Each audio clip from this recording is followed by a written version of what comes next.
Before we get into today's video, I just want to remind everybody that I do not have a degree in law enforcement. I am not a lawyer, a police officer, nothing like that. These are just my opinions that I'm sharing with you. So please do not take my opinions as facts.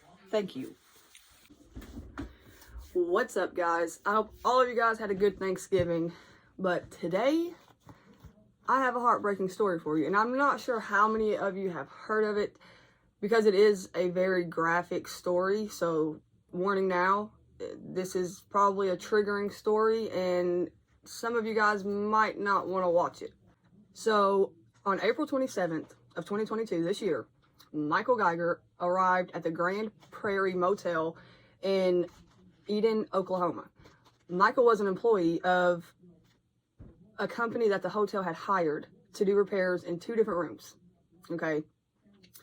At some point on the 27th, the same day that he arrived, he had came in contact with little 2-year-old Carlie.Benton and her family. They were down in the pool area playing around when Geiger offered 2-year-old Carlie chips or candy. And the family didn't see this as no red flags, but why would you? Not all strangers are bad people, or more like evil monsters, because this guy this guy is sick. So later that night, Carlie's parents went to Geiger's room to get high with him off of meth and drink alcohol.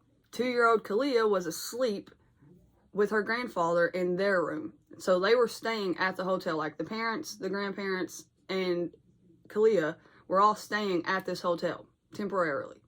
While the parents, Chelsea Guyton and Cody Buckingham, were hanging out with Michael, Michael had asked Chelsea to spend 24 hours with him and he would give her $5,000.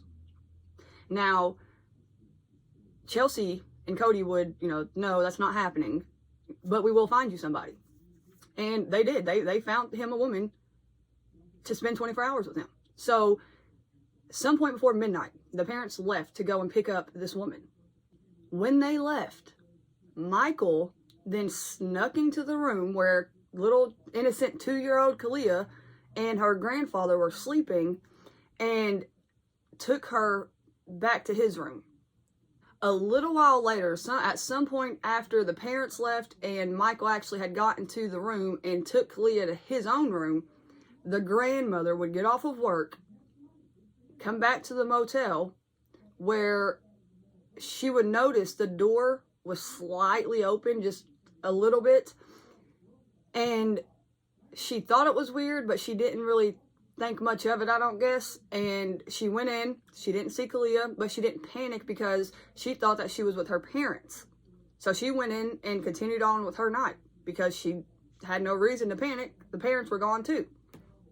So at 11:37 p.m. on April 27th of this year, Michael was seen by a front desk clerk leaving out of the hotel with gloves and a pillowcase.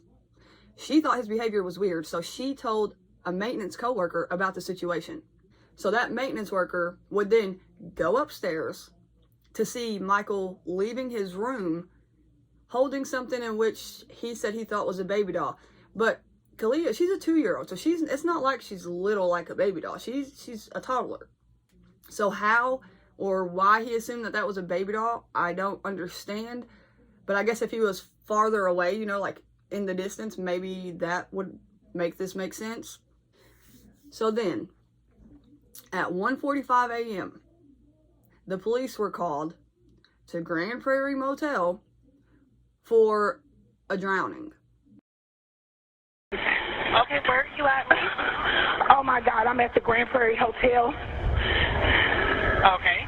And it's a little girl that is in the pool. She's drowned. People nearby had pulled little 2-year-old Carlie out of the pool and started giving her CPR until the paramedics arrived. When they pulled her out of the pool, she had a pair of orange shorts wrapped around her neck, and the keys to Michael's room were still in those short pockets. So right away, as soon as they, put 2 and 2 together, these keys go to this room, they knew who their suspect was. So once they realized, what room the keys went to, the cops go up there.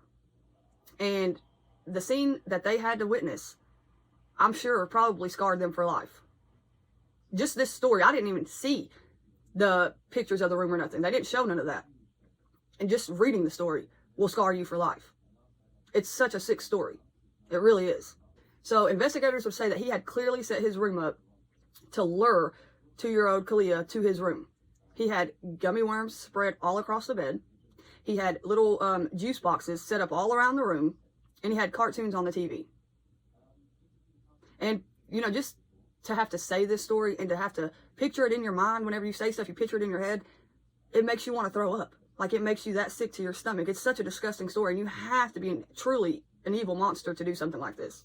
Police said when they got up there that it was a very bloody scene, and they found clothes that belonged to Carlie. After a 7-hour manhunt, police spotted Michael on a nearby rooftop on South Van Buren Street in Eden, Oklahoma. And when they took him into custody, they said he had blood all over his hands and his body. And that's the part I think that is most graphic, just thinking about how that blood got there. Like, I don't know. But they also ended up finding, you know, whenever he had first was spotted leaving the motel at 11:47 p.m., they said that he left with gloves and a pillowcase. Well, they found those gloves and pillowcase nearby where he was found on a roof. So what they said, basically what happened, whenever he went in to her room and grabbed her, took her back to his room where he attacked and raped her, he then tied orange shorts around her neck and threw her into the pool from the second balcony. And she was still alive.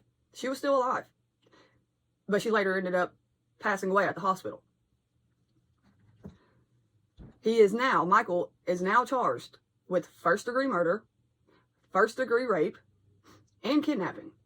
He was charged with first-degree burglary, but that has since been dropped for whatever reason. I guess they didn't have enough evidence to charge him with that. And what's even crazier, okay, this man has been this type of person his entire life, obviously, because he has crimes dating back all the way to 1992. And he had just been released from prison March 28th of this year, 30 days before this happened. 30 days, you guys. Like, these type of people, they don't need a second chance. They don't need to be let out. They don't. Not in my eyes and not in my opinion. I don't feel like they should. I feel like anybody who can do this to a child deserves to be electrocuted or lethal injection. However they do it, that's what they deserve. And that's what the prosecutors are seeking in this case, is the death penalty. And he deserves it. Every bit of it. So, like I said, he had just been released 30 days ago from the Oklahoma Department of Corrections after serving a 10-year sentence for armed robbery and kidnapping. But his crimes date back all the way to 1992, where he had repetitive SA on minors. And then also, while incarcerated, he had multiple counts of assault and battery on staff and other inmates. And then he also had one charge from like possession of illegal or homemade weapons while incarcerated, which I don't think that's an unusual thing. You know what I'm saying? He's also a known member of the United Aryan Brotherhood gang, which says that they regularly do acts of violence on behalf of the gang. That's what court documents say. But I find it hard to believe that this is one of them acts. From my understanding, gangs have always been against these kinds of charges. I could be wrong, but that's what I've always heard. Either way, it's disgusting. And he deserves the death penalty, and anybody else that does any type of crime like this deserves the death penalty. And at his court date last week, he waived his right to a preliminary hearing. He is set for arraignment on December 12th at 10 a.m. And his DNA was found in those shorts. So therefore, they have what they need to prosecute him. Will he get the death penalty? I don't know. But considering this case, like just all the details of this case, I think he will. Like, how do you want, like, how does your brain want to do something like this to a innocent 2-year-old child? How? How do people's brains think that way? I don't get it. I don't think I'll ever understand it. If you have a good answer to this, let me know in the comments. I'm curious to know how or why there are people out in this multiple. There's a lot of people in this world who think like this, and I don't get it. It's so sickening. Like, this man, he's a monster. That's all there is to it. I don't even know how to describe him. He is pure evil. But let me know what you guys think in the comments below, and I will get at y'all in the next one.